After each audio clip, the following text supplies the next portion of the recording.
Justin.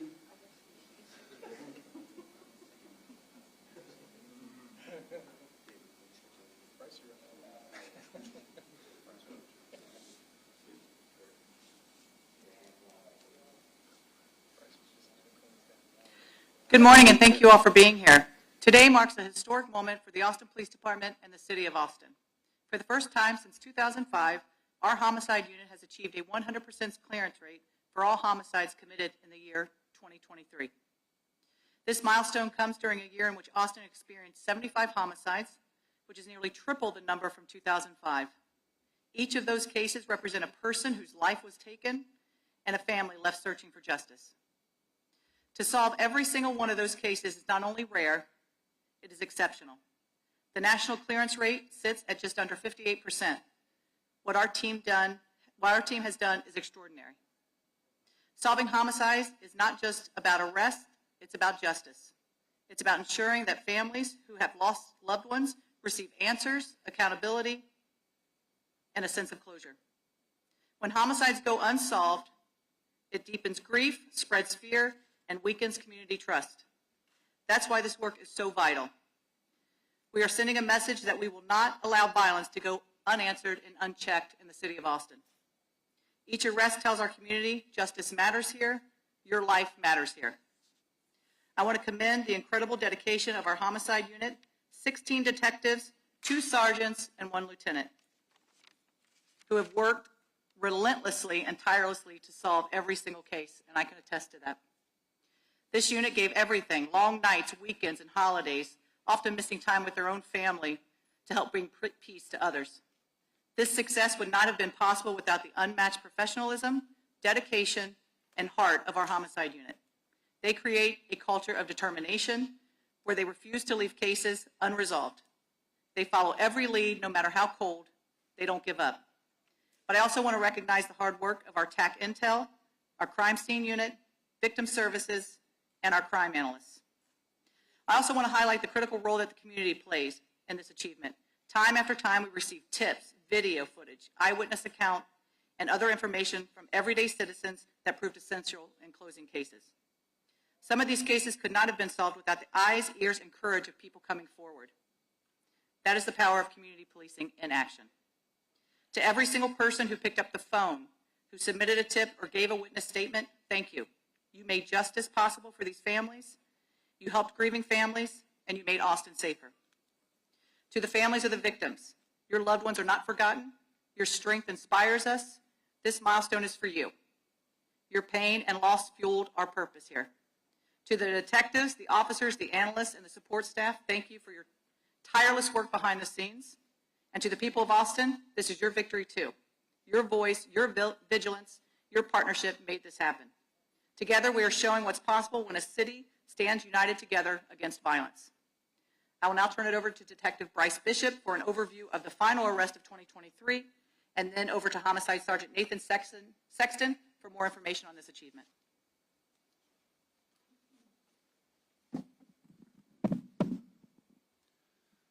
Good morning. My name is Detective Brice Bishop with the Austin Police Department Homicide Unit. On October 14th of 2023 at 2:20 a.m., multiple callers advised that someone was shot and a male subject was on the ground. Austin Police Department, Austin Travis County EMS, and Austin Fire Department arrived to find Feliciano Alvarado Lahu deceased and the time of death pronounced at 3:43 a.m. Vital evidence by Detective Moran and Detective Jones of the Austin Police Department Homicide Unit at the time was retained and secured on scene that night. The case progressed through May 31st of 2024 when a NIBIN's National Integrated Ballistics Information Network hit was given associated with the firearm involved with the case. On November of 2024, I was assigned the case when both detectives departed the unit.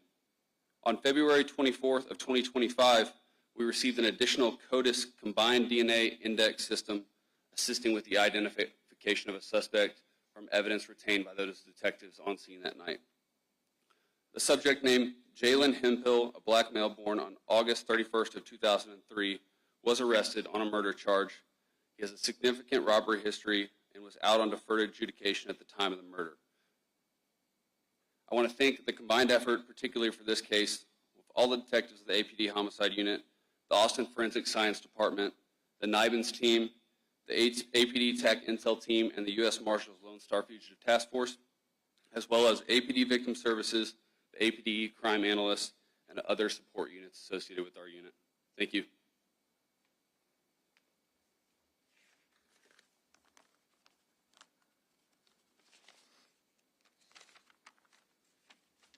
Hello, I'm Nathan Sexton, one of the homicide sergeants.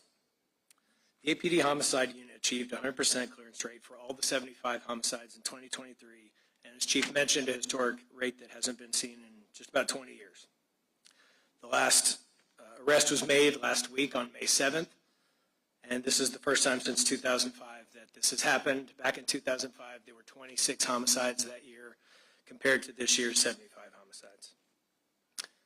And as Chief had also mentioned, for comparison, there was a 57% national clearance rate. I want to highlight the work of everyone in this unit over here, some of which couldn't be here today, but to include all our detectives, analysts, everyone. Many of these detectives continue to work on these cases months and years after these cases came in. They continue to work on older cases even though new homicides would come in on a daily and weekly basis, but they never forgot about those older cases. They kept working them until they were successfully solved. Their commitment never wavered. Their work reflects an outstanding, not only outstanding police work, but true public service.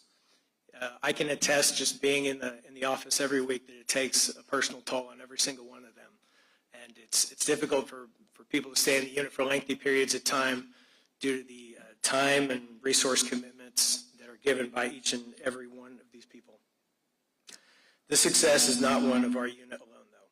It's a true department-wide and multi-agency effort. I'd like to thank the Lone Star Fugitive Task Force, TAC Intel. We could not do that. Anytime we're talking to another agency that doesn't have an investigative arm that can help research and track down suspects, that's night and day difference. So many other agencies and units that we visit with are nowhere close to these clearance rates, not just because of our detectives, it's because of that TAC Intel unit. We could not do this without them. Patrol, I'd like to thank all of our patrol officers that responded so quickly, securing scenes and detaining suspects. That's often the case between someone getting away and showing up that extra 30 seconds early and being able to detain them. The Digital Forensics Unit played a vital role in assisting with evidence, whether it's phones, DVR boxes, any sort of digital evidence. We appreciate all their help. The Narcotics Support Unit worked on filing charges in fentanyl-related cases. The Aggravated Assault Unit led in 4 different homicides where someone was shot and ultimately died as a result of those injuries. The Violent Crimes Task Force assisted numerous investigations throughout the year. And outside agencies, we'd like to thank the Travis County Sheriff's Office, the U.S. Marshal Service, the FBI, the ATF, DPS, and other local partners. We cannot emphasize enough the role the community played. This wouldn't have happened. We would not be here today without the cooperation and communication from the public. The tips and calls received on these cases were instrumental in the resolution, and we hope that continues in the future. The collective commitment from the community has make our city a safer place. We want to thank the department for continuing to invest in training for our detectives and officers to include technology and investigative capabilities so they're at their peak and are able to explore every avenue possible in every case. These successful resources have allowed our detectives to work smarter and more efficiently.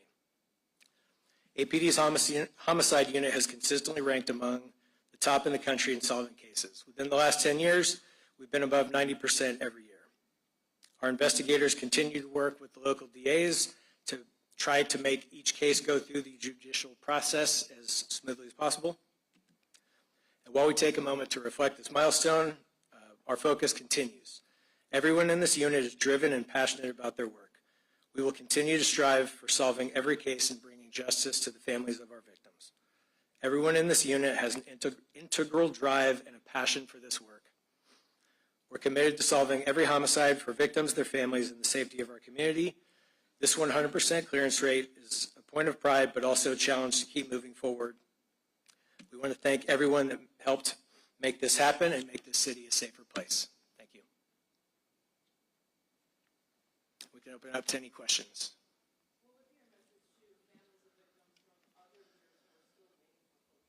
We're still actively working quite a few of them. 2022 cases last year, 21 cases. There's no statute of limitations on murder, so we continue to work these cases.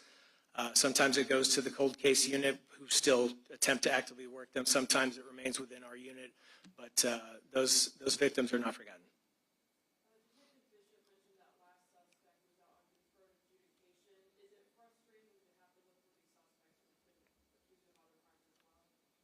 It is, and as mentioning our TAC Intel guys, they're having to go out and find them again. It's putting their safety in jeopardy, having to go rearrest these violent offenders who are often armed the first time, the second time. So it's absolutely frustrating.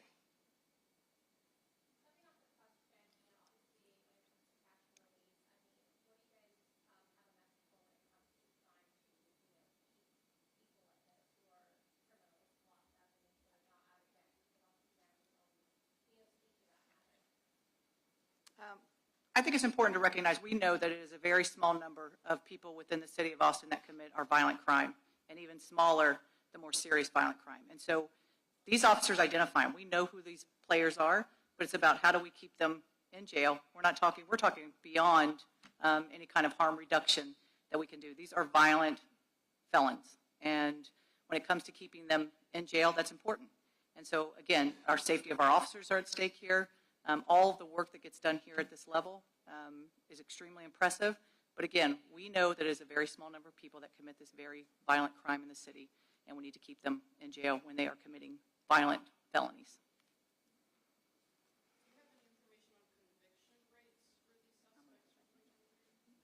We don't. We just looking over some unofficial stats, just trying to do a cursory check. It looks like just over half the cases from 2023 have had some sort of adjudication, but that obviously still the other half are still out there. So it takes, it's a process, and it takes time, unfortunately, sometimes years for this to see its way through the system.